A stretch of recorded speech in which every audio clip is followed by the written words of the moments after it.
World Boxing Hall of Famer, International Boxing Hall of Famer, and special analyst for HBO Sports World Championship Boxing, the great Larry Merchant. How are you, Larry? I'm good. Thanks for having me. And by the way, yes, sir. On the flight to Zaire, Ali sat down next to me and said, if he doesn't get me in 7, his parachute won't open. And then he does it in 8. What are you thinking at that point, Larry?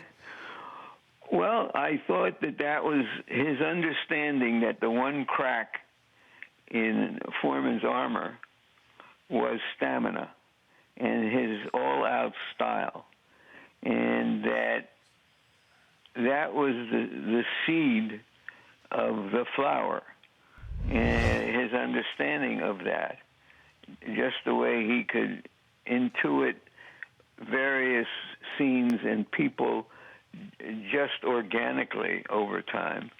And he read Foreman, and once he proved to himself he could go to the ropes and live there, with Foreman's punches bouncing off his shoulders and arms for the most part, although they were blows that would have broken a lot of other shoulders and arms. Foreman gradually slowed down, and he had punched himself out with a little help from Ali, and then Ali finished him in the 8th. So were you one of the many who thought that Ali was going to Zaire and was going to get smoked by Foreman? I thought there was a good possibility that would be his last hurrah. And even he made references to it. How so? Well, we changed planes in Paris, where he met some government officials from Zaire. And I heard him say to one of them, if I lose, will there be a riot?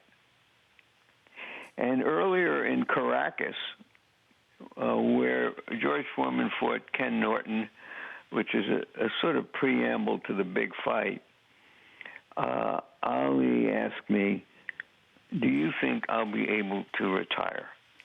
So he knew the dangers and what Foreman represented, and that he himself was a different fighter. And that's how he figured out how he had to do what he had to do. But I think it was improvised on the spot in the sense that he saw he couldn't just dance away from Foreman as he had when he was a younger man from many opponents. It was a complete shock to Angelo Dundee and the rest of his people in the corner. They hadn't really planned on anything like that. But Ali's agile mind and fierce will got him through. What was it like being around Ali in Zaire at that time, at that fight, Larry? Well, Ali was being Ali, meeting the natives, commenting on their dance rhythms and how they reminded him of his friends in Louisville. I once saw him sitting at a desk writing out some rhyme for an upcoming press conference. When he was sparring the first time, and it was a kind of an open venue, and the fans started cheering, Ali Boumaier, Ali Boumaier. Ali stopped in the middle of sparring and sort of perked an ear toward the crowd. And he was trying to hear what they were saying. And what it meant in their language was, Ali, kill him. Mm-hmm. But somehow he had sorted that all out, and it became the official, unofficial cheer during the entire stay while he was over there. And in 1974, I mean, with obviously Vietnam still very raw and open of a wound in our country, covering Ali, was there still a group of people covering this fight that refused to call him Muhammad Ali? No, by that time, even the holdouts, after he had beaten Liston, after all, a decade before, they had fallen away. It was serious. And look, the old school guys had never seen anything like Ali in the ring and were skeptical of him. Big, fast, quick, graceful, so athletic, and so smart that he could break whatever the rules of boxing were supposed to be and get away with it. And then he comes out and wins, and then he beats Liston and announces that he was changing his religion. I mean, these were earth-shattering events in that world of boxing at the time, and with many of the great old sports writers just not being able to get it. Usually it was a generational difference in the writers who did get Ali and those who didn't. Larry Merchant joining me here on the Rich Eisen Show. When did you first meet Ali, Larry? You know, I'm not sure. I've been trying to think of it in the past few days. Yeah. I was then the sports editor of the Philadelphia Daily News, and I had a great boxing writer named Jack McKinney, and Sonny Liston fought out of Philadelphia at the time. And then Joe Frazier materialized out of Philadelphia at the time. So I'm not exactly sure when I met him. It was not just before a fight. It was on some PR tour or something. And the first fight I actually covered at ringside was the rematch with Liston. And that's the first time you actually covered him. And how do you wind up on a flight with him to the Rumble in the Jungle? How did that happen, Larry, right next to him? Well, I thought I might write a book about the experience. I had a contract to do that. And so I went down very early with him. I don't remember. It might have been 4 or 5 weeks before the fight was scheduled, to soak in the atmospherics and see how this was going to unfurl. Then George Foreman got a cut on his eyebrow or his eyelid during sparring, and the fight was postponed for 6 or 8 weeks. And I came back home.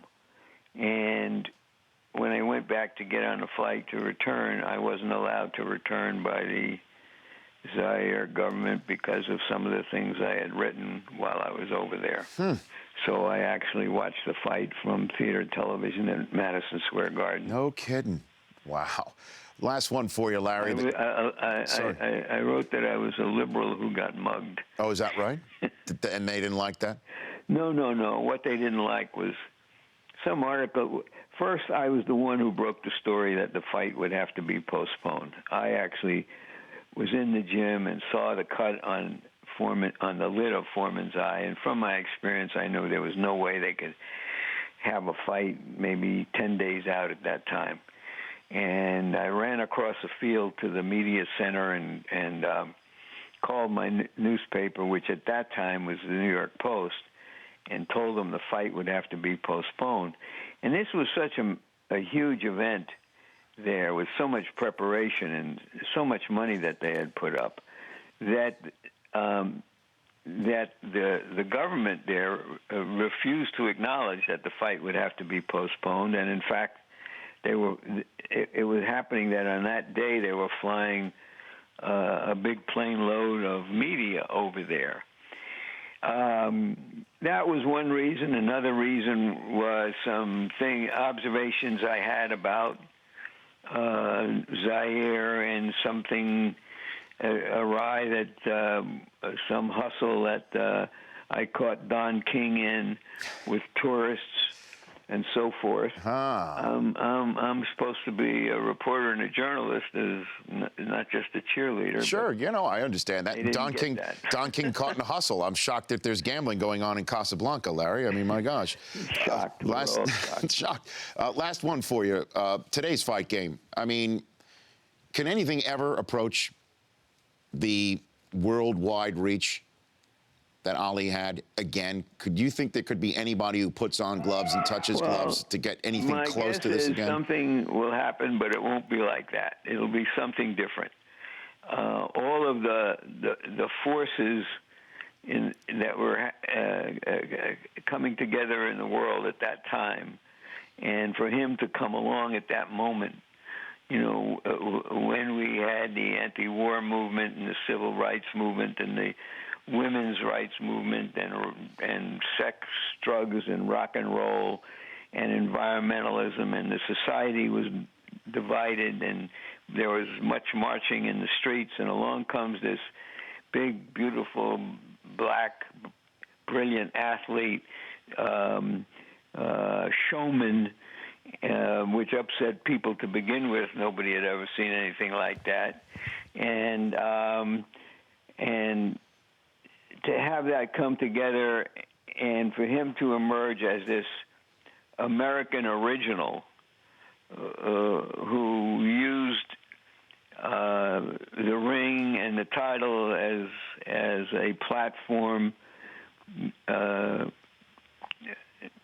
resonated around the world, around the universe, and for all time. It's hard to see it happening again, but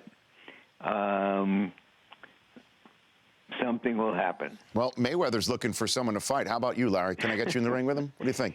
He's turned down my terms a number of times.